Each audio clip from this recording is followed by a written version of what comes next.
Maharashtra Deputy Chief Minister and NCP leader Ajit Pawar was killed after a chartered aircraft carrying him crashed during an emergency landing attempt at Baramati Airport in Pune district on Wednesday morning.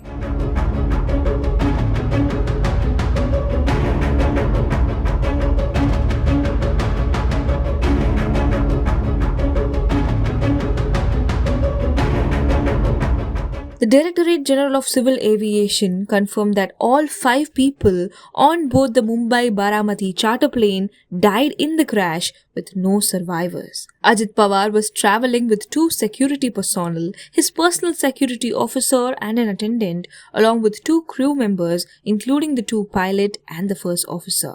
The aircraft chartered from Mumbai reportedly crash-landed near the runway threshold at Baramati Airport while attempting an emergency landing.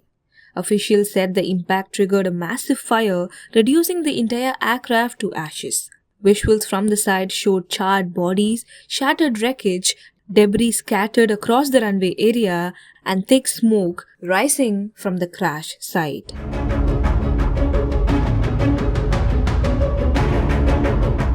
Initial reports indicate that Ajit Pawar was en route to Baramati to address 4 public meetings ahead of the Zilla Parishad elections when the incident occurred. Emergency services rushed to the scene, but the intensity of the fire left no chance of rescue. The DGCA has begun a detailed investigation to determine the cause of the crash, including technical failure and the circumstances surrounding the emergency landing. The death of Ajit Pawar makes a major political tragedy for Maharashtra as leaders across parties await further details while authorities continue their probe into the fatal accident.